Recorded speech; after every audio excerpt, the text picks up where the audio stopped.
प्रसंग सिय ब्याही करि शिव धनु भंग।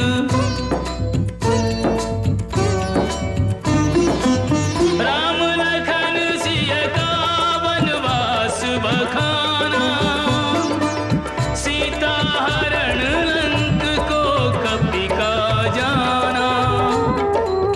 लंका दहन कियो हनुमान, रावण वध कियो श्री भगवान। पुनि वर्णन किया वह अध्याय, सिय पर जहाँ हुआ अन्याय। गुरु से रामायण सुनकर लव कुश दोहराते।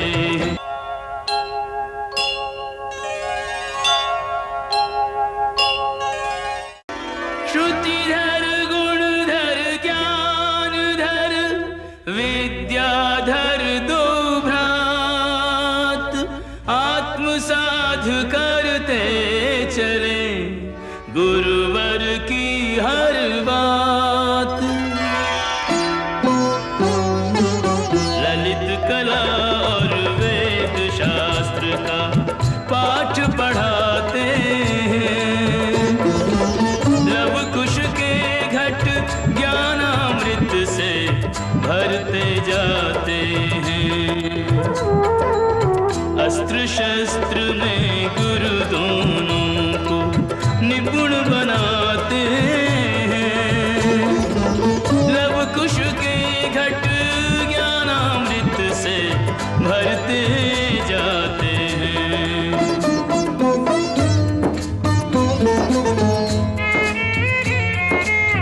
ब्रह्म मुहूर्त की बेला कहो ओम हरि ओम। हरि ओम हरि ओम। हरि ओम कहे से पावन हो रोम रोम। हरि ओम हरि ओम।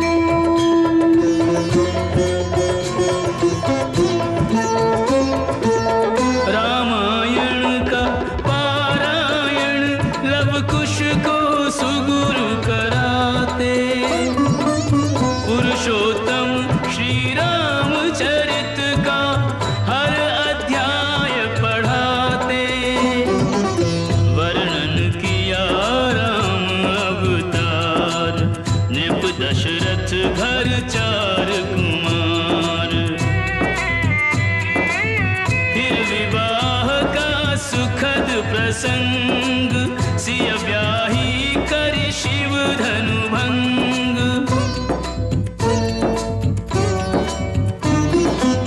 राम लखन सिय का वनवास बखाना, सीता हरण लंक को कपि का जाना।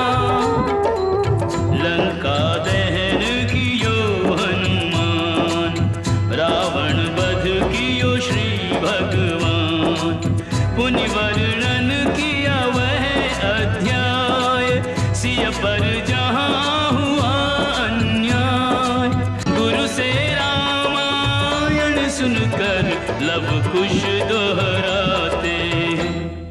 अवध में ऐसा ऐसा एक दिन आया, निष्कलंक सीता पे प्रजा ने मिथ्या दोष लगाया। अवध में ऐसा ऐसा एक दिन आया।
अति सुंदर, अति सुंदर। यह कथा यही समाप्त हो जाती है गुरुदेव? नहीं, अभी यह कथा समाप्त नहीं हुई। तो इसके आगे की कथा आपने लिखी नहीं? लिखी है। वे सिखाएंगे? नहीं। क्यों गुरुदेव? अभी उसे सुनाने का समय नहीं आया, परंतु बहुत शीघ्र ही वो समय आने वाला है। तब मैं कथा का शेष भाग भी तुम्हें सिखा दूंगा। गुरुदेव, जिन श्री राम को आप स्वयं भगवान विष्णु का अवतार कहते हैं, क्या यह उन्हीं की कथा है?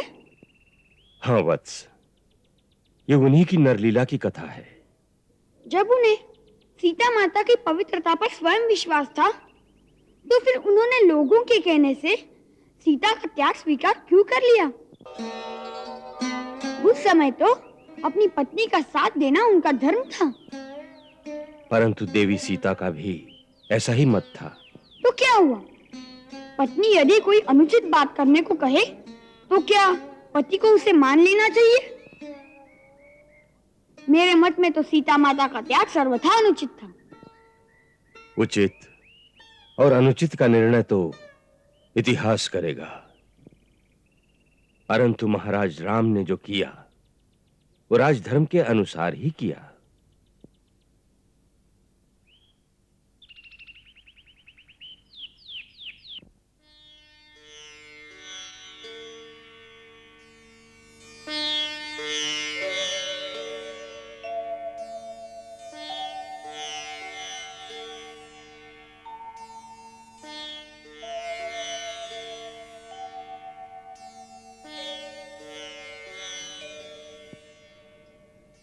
राजा धर्म के नाम पर इतना बड़ा अन्याय कर सकता है, ये बात तो मेरी समझ में नहीं आती।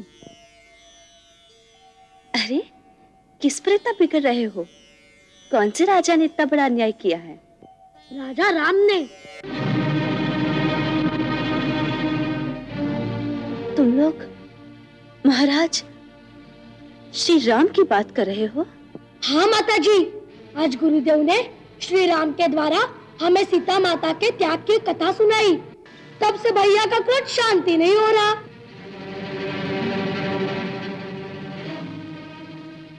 कुश पुत्र, श्री राम हमारे राजा हैं।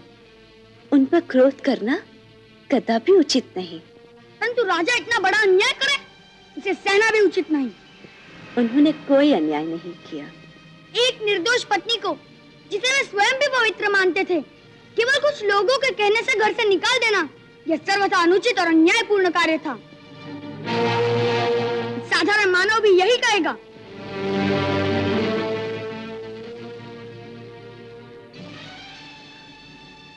हाँ, साधारण मानव का यही निर्णय हो सकता है, परंतु श्री राम साधारण मानव नहीं है।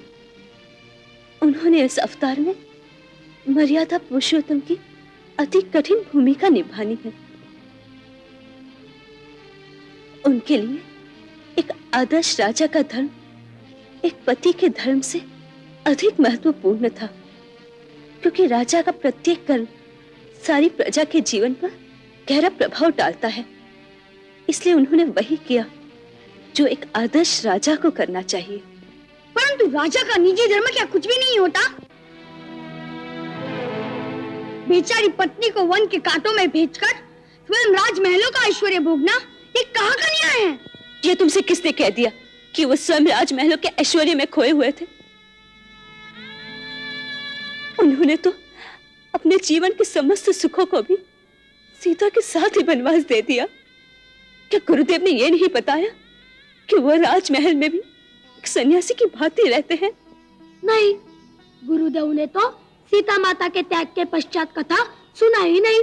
कहते समय आने पर बताएंगे। आपको शायद आगे की कथा का ज्ञान है, बताइए ना माताजी, आगे क्या हुआ? मुझे भी गुरुदेव ने यहीं तक कथा सुनाई थी। फिर आप ये कैसे जानती हैं कि महाराज श्री राम अपने राजमहल में कैसे रहते हैं?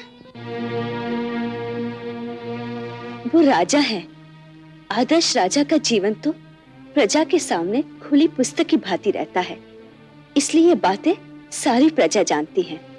मैं भी उनकी प्रजा हूँ, इसलिए मैं भी जानती हूँ। फिर माताजी, सीता माता का क्या हुआ? वह कहाँ गई? आपको पता है? वो तो गुरुदेव जानते हैं। गुरुदेव तो कहते हैं कि समय आने पर बताएंगे। ठीक ही कहते हैं, समय की प्रतीक्षा तो करनी ही पड़ती है। कुछ भी हो, मैं इस अन्याय के साथ कदापि सहमत नहीं हो सकता। यदि किसी दिन मुझे महाराज श्री राम मिल गए तो मैं उनसे ये प्रश्न अवश्य पूछूंगा कि आपने अपनी निर्दोष पत्नी को घर से क्यों निकाला? हाँ, मैं भी यही प्रश्न पूछूंगा महाराज से। परंतु भैया, हमारी भेंट महाराज से होगी कि वो तो राजा है, हम बनवासी। कौन जाने किसी दिन अवसर निकल आए। गुरुदेव कहते हैं कि अगर संकल्प दृढ़ हो तो भगवान उसे अवश्य पूरा करते हैं। तो मुझे पूर्ण विश्वास है कि किसी न किसी दिन हमारी भेंट महाराज श्री राम से अवश्य होगी।